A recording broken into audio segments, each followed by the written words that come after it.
എഡ്ജ്ബാസ്റ്റണിൽ ചരിത്രം പിറന്നിരിക്കുന്നു. ശുഭ്മാൻ ഗില്ലിന്റെ നേതൃത്വത്തിൽ Indian test ക്രിക്കറ്റിന്റെ പുതുയുഗം ഇവിടെ തുടങ്ങുകയാണ്.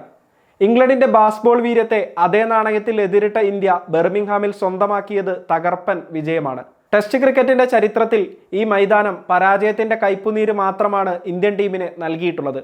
ഒരു മത്സരം സമനിലയിലായത് ഒഴിച്ചു നിർത്തിയാൽ ഇംഗ്ലണ്ട് ഇന്ത്യൻ ടീമിന് മേൽ ആധിപത്യം പുലർത്തിയ മൈതാനം. ഇവിടെ ചരിത്രത്തിൽ ആദ്യ വിജയം നേടാൻ ഇന്ത്യയെ നയിച്ച നായകനായി ശുഭ്മാൻ ഗിൽ എന്ന ചെറുപ്പക്കാരൻ ഇനി അറിയപ്പെടും. ലീഡ്സിൽ നടന്ന ആദ്യ ടെസ്റ്റിൽ ഉൾപ്പെടെ കടന്നാക്രമണത്തിന്റെ തന്ത്രം പ്രയോഗിച്ച ഇംഗ്ലണ്ട് പ്രതിരോധത്തിലാകുന്ന കാഴ്ചക്ക് ബർമിംഗ്ഹാം വേദിയായി. മഴ കാരണം എഡ്ജ്ബാസ്റ്റണിൽ 5-ാം ദിവസം കളി ആരംഭിക്കാൻ 100 മിനിറ്റിലധികം വൈകിയിരുന്നു. ഇംഗ്ലീഷ് കടന്നാക്രമണത്തിനും മഴക്കും ഇന്ത്യയുടെ വിജയമെന്ന കാവ്യനീതിയെ തടഞ്ഞു നിർത്താനായില്ല. 6 വിക്കറ്റുകൾ എടുത്ത ആകാശ്ദീപ് ഇംഗ്ലീഷ് ഇന്നിംഗ്സിന്റെ നട്ടെല്ലൊടിച്ചു. 608 റൺസിന്റെ കൂറ്റൻ വിജയലക്ഷ്യവുമായി ഇറങ്ങിയ ഇംഗ്ലണ്ടിന്റെ മറുപടി 271 റൺസിൽ അവസാനിച്ചു. ശുഭ്മാൻ ഗിൽ തന്നെയാണ് ഇന്ത്യൻ ടീമിനെ മുന്നിൽ നിന്ന് നയിച്ചത്. 2 ഇന്നിംഗ്സുകളിലുമായി 1000-ലധികം റൺസാണ് ഇന്ത്യൻ ടീം സ്കോർ ചെയ്തത്. ഇതിൽ 430 റൺസും ശുഭ്മാൻ ഗില്ലിന്റെ ബാറ്റിൽ നിന്ന് തന്നെ പിറന്നു. ബർമിംഗ്ഹാമിൽ ടോസ് നഷ്ടപ്പെട്ട ഇന്ത്യ ഇംഗ്ലണ്ടിനെ ബാറ്റ് ചെയ്യാൻ അയക്കുകയായിരുന്നു. ആദ്യ ഇന്നിംഗ്സിൽ 587 റൺസാണ് ഇന്ത്യ പടുത്തുയർത്തിയത്. 269 റൺസ് എടുത്ത ശുഭ്മാൻ ഗിൽ തന്നെയായിരുന്നു ഇന്ത്യൻ ഇന്നിംഗ്സിലെ ടോപ്പ് സ്കോറർ. 87 റൺസ് എടുത്ത ജയ്സ്വാളും 89 റൺസ് എടുത്ത ജഡേജയും 42 റൺസ് എടുത്ത വാഷിംഗ്ടൺ സുന്ദറും ക്യാപ്റ്റന് ഉറച്ച പിന്തുണ നൽകി. മുഹമ്മദ് സിറാജും ബുംറയ്ക്ക് പകരമെത്തിയ ആകാശ്ദീപും തകർത്ത് പന്തെറിഞ്ഞതോടെ ഇംഗ്ലണ്ടിന് കാര്യങ്ങൾ എളുപ്പമായിരുന്നില്ല. 84 റൺസ് എടുക്കുന്നതിനിടെ അവർക്ക് 5 വിക്കറ്റുകൾ നഷ്ടമായി. എന്നാൽ പിന്നീടാണ് തങ്ങളുടെ ആക്രമണ തന്ത്രം ഇംഗ്ലണ്ട് ഫലപ്രദമായി ഉപയോഗിച്ചത്. ഹാരി ബ്രൂക്കും ജാമി സ്മിത്തും തകർത്തടിച്ചതോടെ ഇന്ത്യൻ ബോളിംഗിന്റെ നിയന്ത്രണം നഷ്ടമായി. 6-ാം വിക്കറ്റിൽ 303 റൺസാണ് ഇരുവരും ചേർന്ന് പടുത്തുയർത്തിയത്. 158 റൺസ് എടുത്ത ഹാരി ബ്രൂക്ക് പുറത്തായതോടെ ഇംഗ്ലീഷ് വാലറ്റത്തിന്റെ കഥ കഴിഞ്ഞു.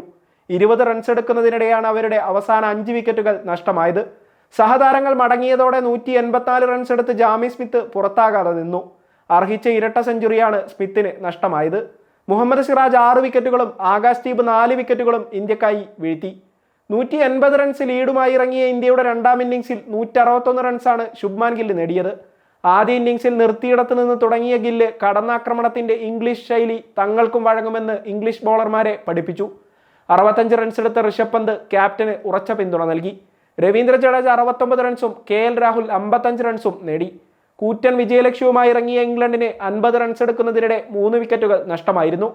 4-ാം ദിനത്തിലെ സ്കോറിനോട് 11 റൺസ് ചേർക്കുന്നതിനിടെ 2 വിക്കറ്റുകൾ കൂടി ഇംഗ്ലണ്ടിന് നഷ്ടമായി. 6-ാം വിക്കറ്റിൽ പതിയെ താളം വീണ്ടെടുക്കാൻ ബെൻ സ്റ്റോക്സും ജാമി സ്മിത്തും ചേർന്ന് ശ്രമിച്ചു. എന്നാൽ രവീന്ദ്ര ജഡേജയുടെ മികച്ചൊരു ഇടപെടൽ ഇന്ത്യയെ സഹായിച്ചു.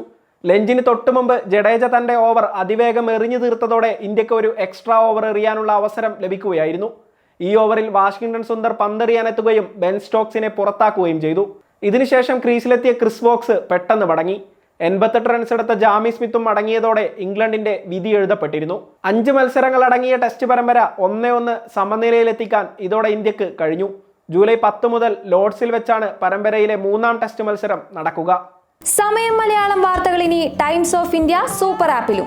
ഇതിനായി പ്ലേ സ്റ്റോറിൽ നിന്നോ ആപ്പ് സ്റ്റോറിൽ നിന്നോ times of India app install ചെയ്യൂ. മലയാളം ഭാഷ തിരഞ്ഞെടുക്കൂ. വാർത്തകൾ ആസ്വദിക്കാം. എല്ലാം ഇനി സമയത്തിൽ.